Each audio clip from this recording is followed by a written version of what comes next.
ఒకసారి కత్తే వాయిస్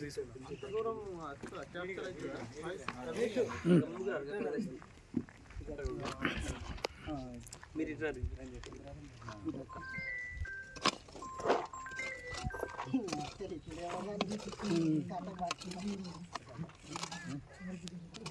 రాష్ట్ర ప్రభుత్వం ప్రతిష్టాత్మకంగా ఇందిరమ్మ ఇళ్ళ నిర్మాణం చేపట్టడంలో భాగంగా గౌరవ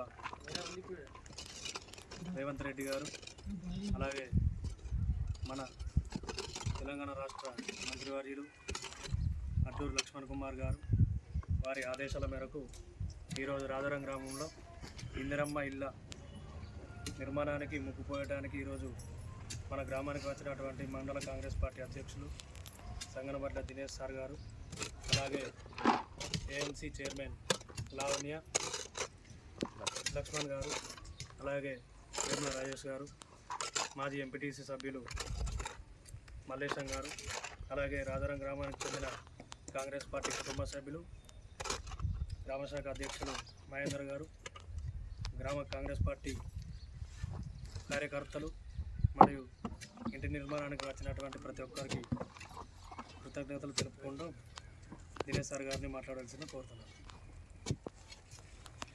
ఈరోజు ధర్మపురి మండలము రాజారం గ్రామంలో దాదాపు ఒక 15 రోజుల క్రితము గౌరవ మంత్రివర్యులు ఈ మండలంలో దాదాపు ఒక 468 మందికి వివిధ గ్రామాలకు సంబంధించిన వారికి ఇందిరమ్మ ప్రొసీడింగ్స్ ఇవ్వడం జరిగింది.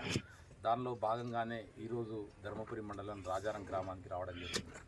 ఈ రాజారం గ్రామానికి సంబంధించిన దాదాపు ఈ దమ్మనపేటలో అది కాకుండా ఈరోజు రాజారంలో ముగ్గు వేయడం జరుగుతున్నది. వాస్తవంగా గత ప్రభుత్వం ఏదైతే డబల్ బెడ్రూమ్ల ఇండ్లని చాలా సందర్భాల్లో చెప్పడం జరిగింది. వాస్తవంగా మన దేశంలో చాలామంది ఇంకా నిరుపేదలు ఉన్నారు. ప్రతి ఒక్కళ్ళకి ఏదైనా ఒక ఇల్లు అనేది ఖచ్చితంగా ఉండాలనే సత్సంకల్పంతో గౌరవ రాష్ట్ర ముఖ్యమంత్రి వర్యులు రేవంత్ రెడ్డి గారు అదేవిధంగా గృహ నిర్మాణ శాఖ మంత్రులు శ్రీనివాస్ రెడ్డి గారు వారి నేతృత్వంలో ప్రతి గ్రామంలో కూడా దాదాపు ఒక సంవత్సరానికి 3500 ఇండ్లు ఒక నియోజకవర్గానికి ఇవ్వడం జరిగింది. దానిలో భాగంగానే దాదాపు గడిచిన 15 రోజులుగా నాకు తెలిసినంత వరకు 468 ఇండ్లు శాంక్షన్ అయితే దాదాపు ఒక 100 మంది ఇండ్లు ముగ్గు వేయడం జరిగింది. తప్పకుండా ప్రభుత్వము ఏదైతే గతంలో చెప్పిందో ఆ విధంగానే ఏదైతే మేనిఫెస్టోలో పెట్టిందో ఇంకా అది కాకుండా చాలామంది కూడా ఈ 3500 ఈ ఫైనాన్షియల్ ఇయర్లో కాకుండా దాదాపు 2025-26 కాకుండా 2026-27 ఫైనాన్షియల్ ఇయర్లో కూడా మన నియోజకవర్గానికి 3500 ఇండ్లు ఉంటాయి.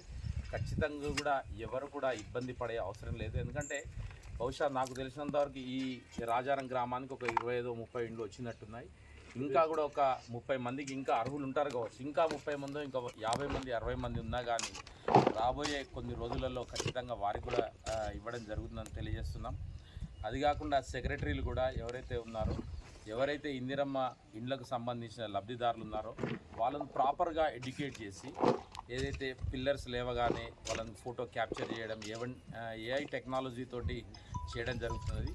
సెక్రటరీలు కూడా ప్రతి ఒక్క ఎవరైతే ఇందిరమ్మ ఇండ్లకు సంబంధించిన వాళ్ళు ముగ్గు పోస్తున్నారో వాళ్ళని ఇమ్మీడియట్గా ఫోటోలు తీసుకొని ఎక్కడ కూడా బిల్ల విషయంలో కానివ్వండి ఈ ఫోటోలు క్యాప్చర్ చేయడం విషయంలో కానివ్వండి ఎక్కడ కూడా ఇబ్బంది పెట్టకుండా వాళ్ళకు ఖచ్చితంగా బిల్లులు ఇప్పించే బాధ్యత సెక్రటరీల పైన ఉంటుందని తెలియజేస్తూ వాస్తవంగా అంటే ఒక్కొక్క ఇండ్లు వివిధ గ్రామాల్లో ముగ్గు వస్తూ ఉంటే గిట్ట ప్రతి పేదవాడి వాళ్ళ కళ్ళల్లో నిజంగా ఆనందంగా అనిపిస్తుంది.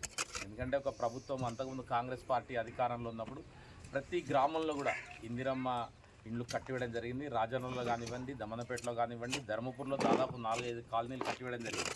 కాకుంటే ఈ సంవత్సరము ఎవరికైతే సొంత జాగా ఉంటుందో వాళ్ళకి నిరుపేదలు కానివ్వండి సెక్రటరీల ద్వారా సెలెక్ట్ చేయడం జరిగింది. వాళ్ళకి ఇల్లు కట్టివ్వడం జరుగుతున్నది. ఈ సందర్భంగా ఈరోజు రాజారం గ్రామంలో ఎవరైతే ఇళ్ళ నిర్మాణం చేస్తున్నారో వాళ్ళు తప్పకుండా ఇల్లు కట్టుకోవాలి. ఇళ్ళ విషయంలో రాష్ట్ర ప్రభుత్వం కానీ గౌరవ మంత్రివర్యులు మీ వెంట ఉంటారు. అదేవిధంగా మా రాజారంకు సంబంధించిన మాజీ సర్పంచ్ గారు రంగు అశోక్ గారు, అదేవిధంగా మహేందర్ గారు, వీళ్ళందరూ కూడా ఎప్పుడూ మీకు అందుబాటులో ఉంటారు.